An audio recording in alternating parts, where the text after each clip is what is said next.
ఇల్లు కట్టుకున్న వెంటనే కూరేటి కుండ పెట్టాలి, కలికుండ పెట్టుకోవాలి అని అంటారు.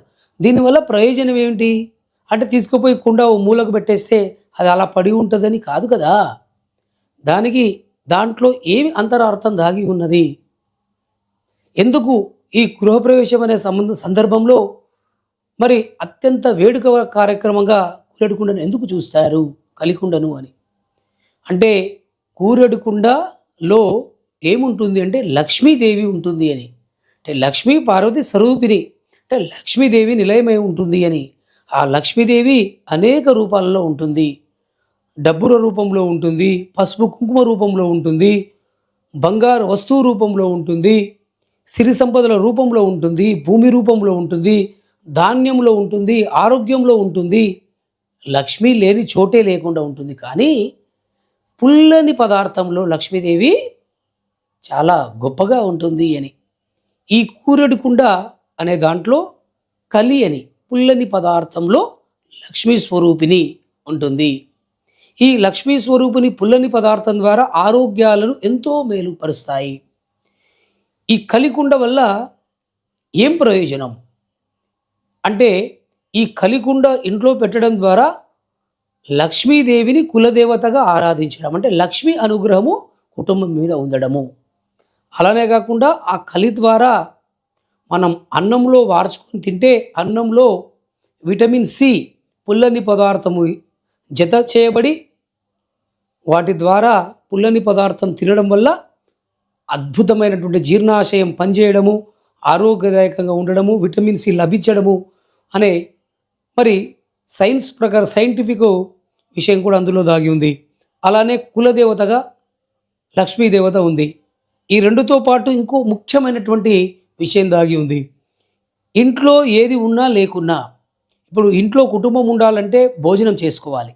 భోజనం చేసుకోవాలంటే బియ్యం ఉండాలి, కందిపప్పు ఉండాలి, పసుపు ఉండాలి, ఆవాలు ఉండాలి, మరి కారం పొడి ఉండాలి, టమాటాలు ఉండాలి, అనేక పదార్థాలు ఉండాలి. ఇన్ని పదార్థాలు ఉంటే మనము సుష్టిగా భోంచేస్తాం.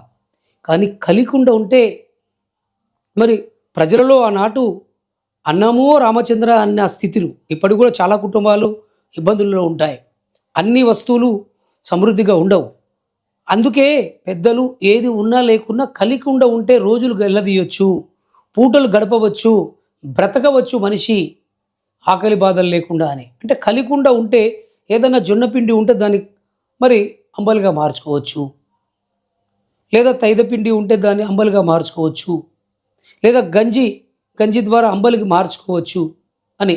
అంటే ఈ కారము ఉప్పు ఇవన్నీ లేకున్నా కూడా కలి ద్వారా పూటలు గడుపుకోవచ్చు, రోజులు తరబడి ఉండవచ్చు. ఏది లేకున్నా కలి ఉంటే మనిషి ఒక పూట నిలదీయొచ్చు, 2 పూటలు నిలదీయొచ్చు మరి అని ఒకటి. ఇంకొకటి కలికుండ అంటే చాలామంది పుల్లని పదార్థాలు అంటే గంజి పుల్లని పదార్థాలు ఉంటుంది, ఉప్పు అవన్నీ వేసి, అంటే పుల్లని పదార్థము కలిని తీసుకొని వస్తారు కొంతమంది కూరెడుకుండలో. కొంతమంది అగ్నవర్ణాల్లో కొంతమంది చింతకాయ కారాన్ని ద్వారా తీసుకొని వస్తారు. అంటే చింతకాయ కారం పెట్టిన దానైనా సరే, లేదా చింతకాయలు, ఉప్పు, మిరపకాయలు, 2 రూపం జ్ఞాన చిక్కలు వేసి లక్ష్మీదేవిని చింతకాయ కారం రూపంలో ఇంట్లోకి తీసుకొస్తారు. కొంతమంది కలి రూపంలో లక్ష్మిని కూరెడుకుండ రూపంలో ఇంట్లోకి తీసుకొస్తారు. ఈ చింతకాయ కారం తీసుకొచ్చేటట్టు వాళ్ళ లోపల కూడా లక్ష్మీ స్వరూపిణి నిలయమై ఉంటుంది. ఈ అగ్రవర్ణాల లోపల వారికి బియ్యము అవి సమృద్ధిగా ఉండే సందర్భంలో ఏది ఉన్నా లేకున్నా చింతకాయ కారం ఉంటే ఇంత అన్నం వండుకోవచ్చు, చింతకాయ కారం పెట్టుకొని రోజులు వెళ్ళదీయవచ్చు అనే సందర్భంలో ఏది ఉన్నా ఇంట్లో ఏది లేకున్నా ఈ కలికుండ ఉంటే కుటుంబం అంతా ఆకలి బాధతో ఉండకుండా పూటలు రోజులు గడిపిన సందర్భాలు చేయవచ్చు అని మనకు పెద్దలు, అలానే ఆరోగ్యాన్ని, ఆపదను, దైవాన్ని మూడిటిని సమకూర్చి అత్యంత వేడుకగా చేశారు. అందుకే ఈనాటికి కూడా గృహప్రవేశాలలో కూరెడుకుండకు ప్రాధాన్యం తగ్గలేదు. ఎక్కడున్న ఆడపడుచుని తోలుకొని వచ్చి సమయానికి గృహప్రవేశ కార్యక్రమంలో సుముహూర్తము అంటే కూరేడి కార్యక్రమమే. వివాహ కార్యక్రమంలో సుముహూర్తం అంటే జీలకర్ర బెల్లం ఎలానో, ఈ గృహప్రవేశంలో సుముహూర్తము అంటే మటకము కూరేడుకుండ కార్యక్రమము. అది తెల్లవారుజామున చేస్తూ ఉంటారు. అది ఆడపడుచు ద్వారా సమయానికి ఇంట్లోకి కూరెడకుండా ఒక దేవతా ఆరాధన పటము కూరెడుని తీసుకొని వెళ్ళి కులదేవతను ప్రతిష్ఠ చేసుకొని పండుగలు వచ్చినప్పుడు కులదేవతను ఆరాధిస్తారు.